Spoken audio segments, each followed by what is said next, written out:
में यकीन करता है और ये लोग आपको करिश्माई बनने नहीं देंगे। हम आपको समर्थन करेंगे, वो पैर खींचेंगे, आपकी राह मुश्किल करेंगे। एक तरीका हो सकता है, आप में दम है, आप में मादा है, आप अपने स्तर से इसकी शुरुआत कीजिए।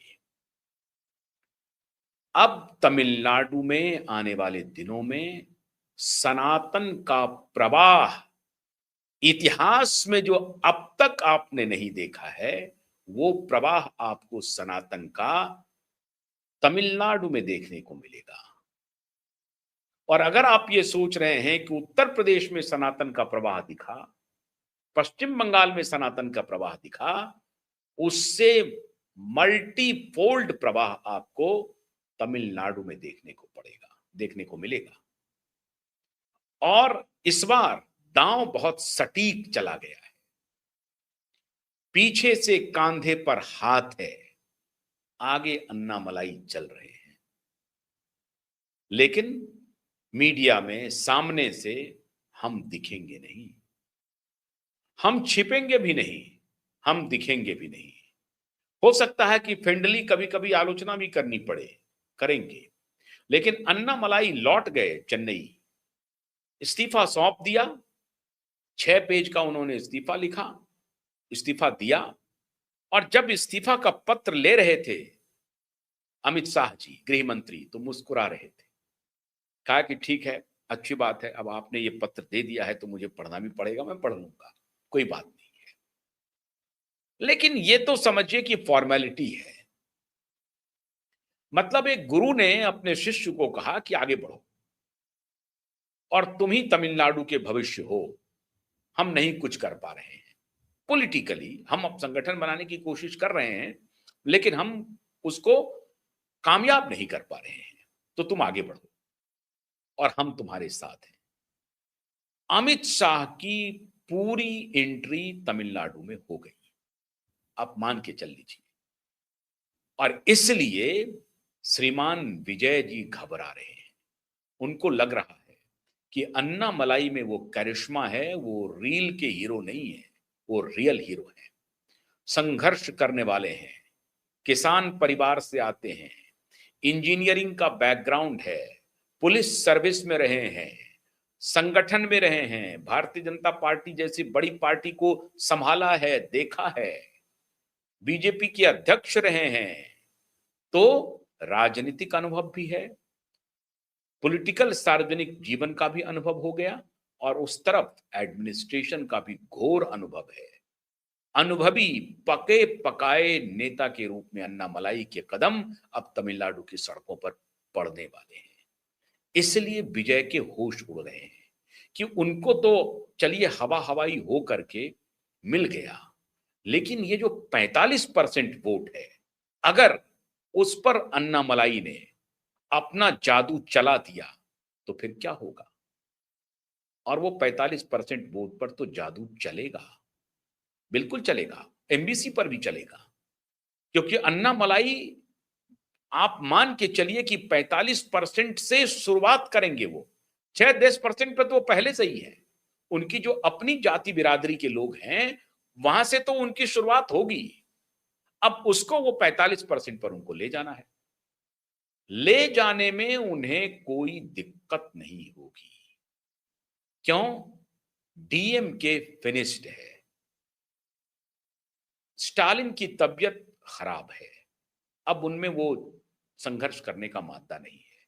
उदय निधि की अपनी कोई साख नहीं है और उदय निधि सबसे बड़े निशाने पर हैं अन्नामलाई के, विजय से भी अधिक।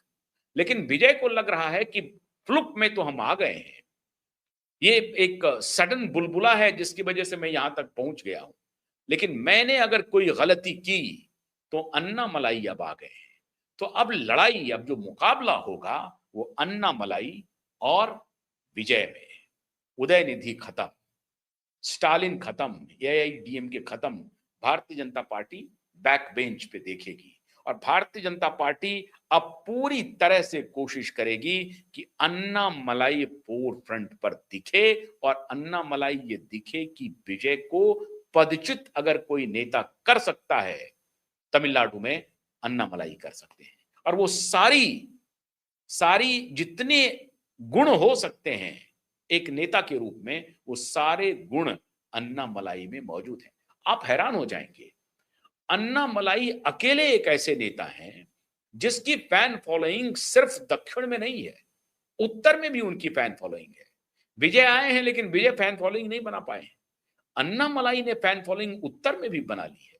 वो रियल सिंघम है, एक ऐसे सिंघम, ऐसे टर्फ पर वो बैटिंग कर रहे थे जिस टर्फ पर बैटिंग करना नामुमकिन था बीजेपी के लिए। नामुमकिन टर्फ पे द्रविडियन पॉलिटिक्स के मांद में घुस करके उनको पहली बार अगर किसी ने चुनौती दिया तो ये अन्नामलाई थे। पेरियार की पॉलिटिक्स को अगर किसी ने चुनौती दिया तो ये अन्नामलाई थे, और अन्नामलाई आंधी बनकर के आए थे। दुर्भाग्यवश सीट में कन्वर्ट नहीं हुआ, और इसीलिए अन्नामलाई ने तय किया है कि हम संघर्ष करेंगे, और अगला 4 वर्ष अगर उन्होंने ठीक से संघर्ष कर लिया तो 29 में कुछ भी हो सकता है। तो 4 वर्ष वैसे भी शांत रहना है, क्या करते? अगर मान लीजिए अन्नामलाई को कैबिनेट में ले आते, मिनिस्टर बन भी जाते, मिनिस्टर बनकर के वो क्या होता? कोई फायदा नहीं होता। बड़ी भूमिका उनके लिए क्या है? पॉलिटिकल संघर्ष, और पीछे मोदी और शाह का हाथ। दूसरे ऑप्शन को अन्नामलाई ने चुन लिया। अन्नामलाई वो व्यक्ति नहीं है कि कैबिनेट मिनिस्टर बन गए और आराम की जिंदगी जी रहे हैं। वो आराम की जिंदगी जी रहे थे, बहुत अच्छे पद पर थे वो कोई कमी नहीं थी, शानदार लाइफ था उनका। जमींदार घराने से थे, पढ़े लिखे थे, इंजीनियर थे, आईपीएस थे, तो उनकी जिंदगी तो बिल्कुल बिल्कुल दुरुस्त चल रही थी। फिर उन्होंने संघर्ष का रास्ता चुना क्यों? इसीलिए उन्होंने कैबिनेट के जो ऑफर थे, जो अंदर की खबर है, उसको उन्होंने ठुकराया और संघर्ष का रास्ता चुना।